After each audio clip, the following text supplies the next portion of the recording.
2 years ago, a much-anticipated movie based on a comic premiered to an extremely eager audience. The Crow became an instant classic.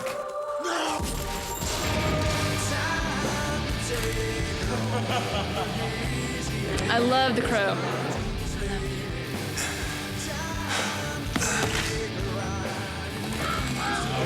The movie is just a great movie. I mean, it's just a great action movie.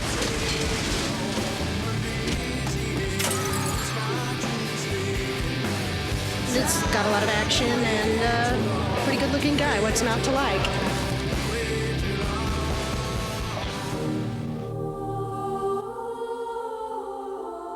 The Crow somehow tapped into a core audience that was usually ignored by Hollywood,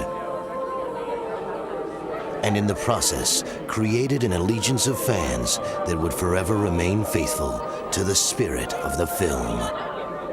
Interest in the comic books of The Crow began to skyrocket to cult levels in the late 80s, and the attention of some of Hollywood's leading production teams were averted to the series. I really didn't think it would find an audience, but it did.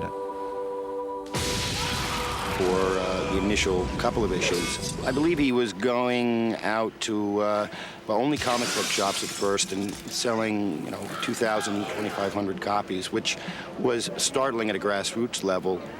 The buzz started to increase dramatically around the time of the third and fourth issues, to where people were vying to get T-shirts of the Crow, which were hard to find, and we would see people painted up in Crow makeup. A real cult had formed around the comic book.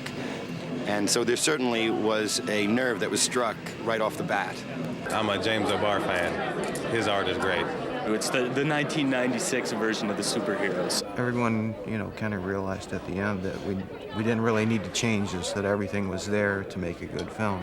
The material was very strong, violent, very dark. And I assured him that I was not of the mind that this in any way needed to be softened for a filmic adaptation. I started it in the real early 80s, 80, 81. A couple years after my fiance had been killed by a drunk driver. So I was going through a lot of frustration and anger, and I was getting really self-destructive. And I thought, well, I would try and work it out on paper as like a catharsis type thing rather than take it out on myself physically. Everyone was speculating about who was gonna play Eric, when they told me Brandon had been hired for the part, I was really, really skeptical then. I'm like, man, this is gonna be a kung fu movie and it's gonna go straight to video and no one's ever gonna see it. And but then I came down to the set, I met Brandon, and we hung out and we talked about it. He was a big fan of the book. I mean, he knew virtually every line of the book.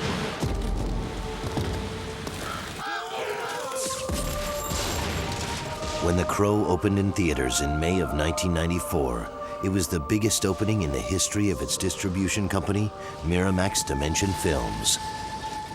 I saw the movie, The Crow, opening night, Mann's Chinese Theater. It was like my third week in LA. And my friends took me to see the film. I walk in, and we expected the theater to be totally deserted because it seemed to me like a fairly obscure, almost art house film. The theater is packed. I saw it, and I left the theater. I was very upset,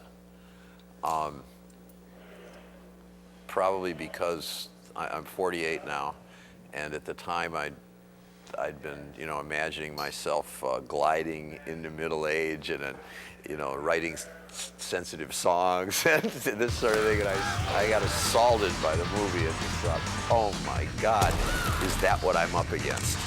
Then once I calmed down, I realized how very good it was. And it was kind of like a new genre. I don't think anything like that had really been done before. At this point in time, like 65 million people have seen that film, and I'm just, I'm dazzled by that. I think that a lot of the people that watched The Crow were the kind of kids like I was when I was a kid who were maybe out of the mainstream for one reason or another, didn't They weren't the jocks, they weren't, you know, the super brains kind of thing. They were the kids that slipped between the cracks. And now, of course, all the studios are trying to tap into that, yeah, we'll get the Crow audience. I don't even really think of them as fans. I think of them mostly as like friends I haven't met yet, you know. With the success of the film, the soundtrack went on to sell 3 million copies, featuring platinum acts such as The Cure, 9 Inch Nails, and Stone Temple Pilots. Very often you go into a film and you hear songs you've heard many times before. And one of the things we feel so special about The Crow and the Crow soundtrack is that the songs are written with the movie in mind.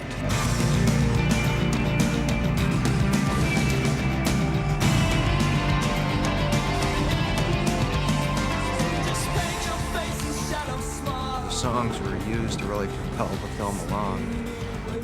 Those are really powerful segments. With the success of the film, naturally the idea of creating a series of Crow movies began to spring up. But just as tragedy was the inspiration for James O'Barr's original graphic novel, a new tragedy would overshadow any thought of continuing the Crow movie series. During filming while completing one of his last scenes for The Crow, Brandon Lee was tragically killed in an accident. With the enormous popularity of the film, an entire generation of fans had come to see The Crow as Brandon Lee. How then could the filmmakers continue the movie series? Well, a lot of Crow fans, I think, argued that we shouldn't have released the first film either. I think that the film was a great legacy to Brandon. Without Brandon, the filmmakers knew that his character Eric Draven would not continue, but The Crow would. And so I hit upon this idea that if The Crow could bring Eric Draven back, then it could bring somebody else back, and perhaps it had brought people back before Eric Draven. And then I hit upon this idea that there had been these kind of tortured souls going all the way back through history that had been brought back for one reason or another.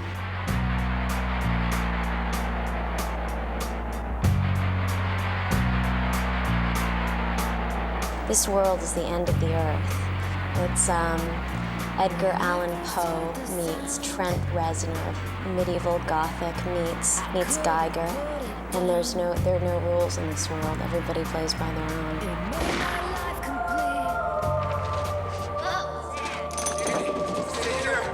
The next film takes place 8 years later in the desolate City of Angels. In The Crow, City of Angels, Vincent Perez plays Ash Corvin. When Ash and his young son are viciously murdered by a gang, the Crow brings his soul back from the land of the dead to put the wrong things right. It's Sarah who helps Ash make the transition to the Crow. The idea of Sarah was to take us, to me, she was where the audience was at the end of the last movie. And to me, Sarah's character was that notion, if you like. And she's an artist who's on the brink of madness and in the depths of her sorrows. And then she meets Ash, who's the Crow. Iggy Pop, one of the originators of the punk movement, has his largest movie role to date. You think I'm afraid of you?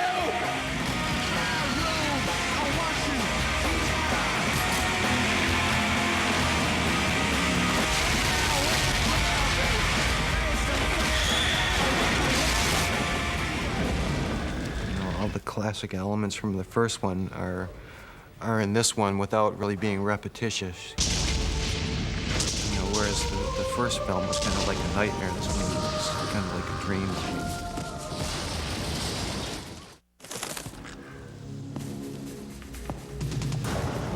I think that we're obsessive about not repeating some formula, about bringing a new invention to it all and pushing it further. I think as long as we can remain true to the vision of James O'Barr and to the caliber of work and artistry that has been involved in the first film and certainly is involved in the second, I think that we'll have adoring fans for many years to come.